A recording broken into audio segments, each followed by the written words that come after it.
आदरणीय भाइयों, मैं doctor K L. Sonkar Saumitra homeopath हमारे यूट्यूब चैनल होम्योपैथिक चिकित्सा एवं अनुभव में आपका बहुत बहुत स्वागत है। आज मैं चर्चा करना चाह रहा हूं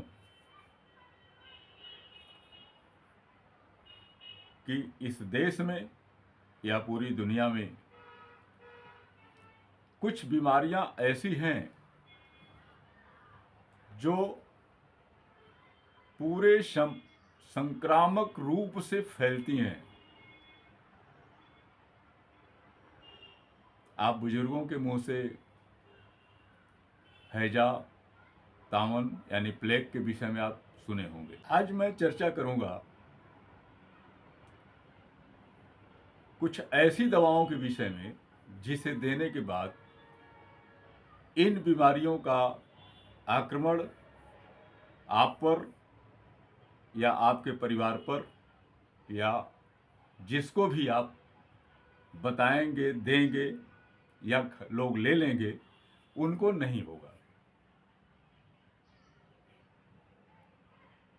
बशर्ते प्रिवेंटिव दवाओं की जो स्थितियां हैं, यानी प्रतिषेधक, जो बीमारियों को आने नहीं देती।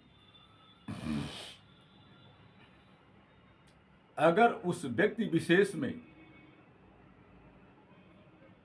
अटैक न हो चुका हो, कुछ तो ऐसी दवाएं हैं जो कि प्रिवेंशन का भी काम करती हैं और क्यूरेशन का भी काम करती हैं। मतलब प्रिवेंटिव भी होती हैं और क्यूरेटिव भी होती हैं। अभी आपने देखा, अभी इसी साल मतलब 2022 एक बीमारी बहुत तेजी से चली जिसमें चार बीमारियों के लक्षण थे। टाइफाइड के, डेंगू के और भी आपने देखा कि लोग कितने परेशान हुए। एकाएक प्लेटलेट्स गिराए और पेशेंट नहीं समय से चिकित्सीय सहायता प्राप्त किया तो कोलैप्स हो गए। तमाम सारे इधर के चिकित्सकों ने उसको कोई डेंगू कहा, कोई चिकनगुनिया कहा, कोई कुछ कहा, कोई कुछ कहा, कोई टाइफाइड कहा, क्योंकि यह बीमारी जो 4 बीमारियों के साथ उपस्थित थी और बीमारी जाने के बाद एक 5वां लक्षण, किसी को जोड़ का दर्द, किसी को नसों का दर्द, कमर का दर्द यानी गठिया का दर्द शुरू हो गया। लीवर का बढ़ना घटना या उसका इन्फेक्शन तो आम हो गया। तो इस बीमारी को हम स्क्रब टाइफस कहते हैं मेडिकल की भाषा में, और यह सबसे पहले 1899 में जापान में हुई थी। इसका जांच थोड़ा महंगा रहा, लेकिन लोग कंट्रोल हुए। जिसको चिकित्सा का बढ़िया व्यवस्था मिल गया वो ठीक हुए। तो मेरे कहने का मकसद ये है, और इसके पहले आपने ये देखा कोरोना को, पूरी दुनिया तबाह हुई। ये सब एपिडेमिक बीमारियां हैं। इसी तरह आपको बता दें, कॉलरा है, स्मॉल पॉक्स है, चिकन पॉक्स है, मिजल्स है, यानी जिसको हम एक भाषा में चेचक के रूप में जानते हैं, बड़ी माता छोटी माता के रूप में जानते हैं, और जैसे हैजा है, डिप्थीरिया है, फ्लू है, और आपका मेनिंजाइटिस है, मम्स है, काली खांसी है। ये सब जब फैलती हैं तो एक दूसरे में बहुत तेजी से फैलती हैं।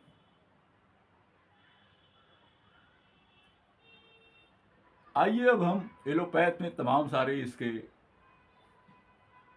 टीका आ चुके हैं, इंजेक्शन्स आ चुके हैं, और भी इसके अलावा भी दर्जनों बीमारियां हैं जो एपिडेमिक रूप से फैलती हैं और लोग तबाह हो जाते हैं। आपको बता दें कि होम्योपैथ में भी ऐसी दर्जनों दवाएं हैं जो इन बीमारियों को प्रकट होने से पहले ही रोक देती हैं, यदि आप उसका उपयोग किए हैं तो, या अपने परिवार में उपयोग कराए हैं कि आपको पता लग गया है कि ये बीमारी फैल रही है, अगर आप दे दिए तो बीमारियों से आप थोड़ा बच जाएंगे। तो होम्योपैथ की जो प्रिवेंटिव है वो आखिर क्या है? मुख्य रूप से जो कॉन्स्टिट्यूशनल दवा होती है वही उस व्यक्ति की प्रिवेंटिव दवा भी होती है। अगर वो कॉन्स्टिट्यूशनल नहीं है तो थोड़ा कम काम करती है, लेकिन कुछ परफेक्ट दवाएं हैं और इनका जो लक्षणों के हिसाब से जो ट्रीटमेंट होता है वही प्रमुख दवा है। अच्छा, ये प्रिवेंटिव दवाएं बनती कैसे है? आपने टिटनस का नाम तो खूब सुना होगा, खूब आप लगवाते हैं आप लोग। कुछ कट पीट गया तो टिटनस का इंजेक्शन लगवा दो। ये टिटनस के जो इंजेक्शन्स हैं वो टिटनस के बैक्टीरिया से ही बनते हैं। इसको कैसे बनते हैं ज़्यादा बताएंगे तो आपके लिए यह वीडियो लंबा हो जाएगा। और इसी तरह चेचक वगैरह के भी जो होम्योपैथ में आते हैं वह भी उन्हीं के बनते हैं। उनके जो जैसे चेचक हो गया है तो दो चीज़ होती है। एक चीज़ तो ये होती है कि जो चेचक का फफोला बनता है उससे पानी निकाल करके फिर होम्योपैथिक तरीके से उसको पावर में लाया जाता है और वो उसके लिए प्रिवेंटिव हो जाती है, क्यूरेटिव भी होती है। लो पोटेंसी में क्यूरेटिव और हाई पोटेंसी में प्रिवेंटिव हो जाती है। ये सिस्टम है। तो आइए, मैं वीडियो को ज़्यादा आगे बढ़ाते हुए नहीं, मैं आपको बताना चाहता हूँ कि अगर छोटी माता यानी जिसको हम चिकन पॉक्स कहते हैं, अगर ये बीमारी बड़े रूप में फैल रही है, आपको पता चले, तो इसके लिए आप क्या कर सकते हैं अपने परिवार को, खुद को बचने के लिए? उसके लिए आपको एक दवा पल्सटीला होती है, उसकी 200 पावर की, सुबह शाम करके 3 दिन तक अगर आप दे देते हैं अपने घर में या स्वयं, तो चिकन पॉक्स होने से आपका और आपका परिवार बच जाए, या जिसे बताते हैं वो बच जाए। इसके अतिरिक्त जो है और भी दवाएं जो हैं वो काफ़ी काम की होती हैं, और उसके लिए बचाव का रास्ता तो यही है कि आप पल्सटीला ले लें, या और भी दवा जैसे वेरियोलनम है, मार्विलनम है, मैलेंड्रिनम है। लेकिन मुख्य रूप से छोटी माता के लिए यानी चिकन पॉक्स के लिए पल्सटीला 200 3 दिन तक सुबह शाम, या 1000 पावर की 3 दिन तक एक एक खुराक, बस। और दूसरी जो होता है, दूसरी चेचक जो होती है वो काफ़ी तेज़ी से लगता है, खुजली हो गई है पूरे देह में, तुरंत उसमें दाना तमाम पड़ जाते हैं, लाल लाल पड़ जाते हैं, जिसको हम मिजल्स बोलते हैं। और इस मिजल्स के लिए मार्विलनम 200 या 1000, जैसे मैंने पहली दवा के विषय में बताया उसी तरह इसको भी लेना, तो आप मिजल्स से बच जाएंगे। पास पड़ोस में हुआ, किसी को हुआ, या घरे में किसी बच्चे को हो गया तो शेष लोगों को ला करके दे दीजिए दवा, क्योंकि इन सब बीमारियों का जो अटैक होता है उसमें कुछ समय लग जाता है, 4 दिन से लेकर 14 दिन तक, और तत्काल पड़ गया तो उसके जो वायरस हैं, जो बैक्टीरिया हैं, वो खत्म हो जाते हैं। तीसरा जो सबसे खतरनाक पहले बीमारी हुआ करती थी वो स्मॉल पॉक्स, बेहद खतरनाक थी। आज बहुत कम देखने को मिलती है स्मॉल पॉक्स, और इसके लिए जो है वेरियोलिनम 200 या 1000। खाने का तरीका वही है, सुबह शाम या 3 दिन तक ओनियम का एक एक खुराक। आप इस बीमारी से बचें। और जो बीमारी एक होती है जो कॉलरा तेजी से फैलती है गर्मी के मौसम में। हालांकि लोग तो आजकल डॉक्टर लोग पैसे लेने के नाम पर, कमाने के नाम पर इंडाइजेशन को ही कॉलरा सिद्ध कर देते हैं। हालांकि ऐसा बात नहीं, कॉलरा हो जाता है तो अच्छे अच्छे पढ़े लिखे चिकित्सकों की हिम्मत खत्म हो जाती है। मैंने ऐसा देखा है। आजकल थोड़ा कॉलरा कम होता है, लेकिन इंडाइजेशन तो खूब हो जाता है। गर्मी का समय, बरात बलाय का समय, खान पान की अनियमितता, तमाम सारी चीज होती है उसके साथ। तो कॉलरा अगर फैल रहा है तो उसके लिए आप जो है कुप्रमेट एक दवा होती है, कुप्रमेट को आप जो है अगर 200 या 1000 पावर का इसी तरीके से अगर आप दे देते हैं तो कॉलरा आपके तक नहीं आएगा, और परिवार में दे दिए हैं तो परिवार तक भी नहीं आएगा। अगर किसी को हो गया है तो तीसरे को नहीं होगा, लेकिन अटैक हो गया है तो अपना कार्यकाल जरूर करेगा। लेकिन अगर दवा पड़ गई है तो उसमें उसके बचने की संभावना 90%।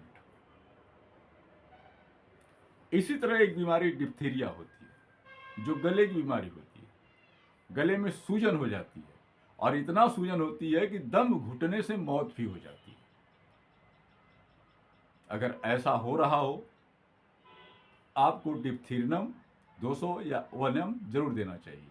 और घर में किसी को ऐसी समस्या आ गई, आप देख रहे हैं कि गले में सूजन है, कुछ खा पी नहीं पा रहा है, न पानी पिया जा रहा है, न भोजन कर पा रहा है,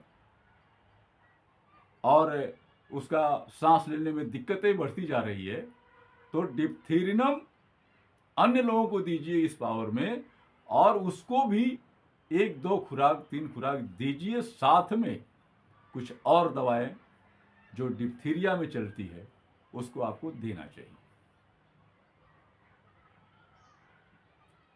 एक बात और है, और भी इसमें एक अंतर भी बता दें डिप्थीरिया में और अन्य बीमारियों में। जो टांसिल का सूजन होता है, यूविलाइटिस का सूजन होता है, गले का सूजन हो जाता है,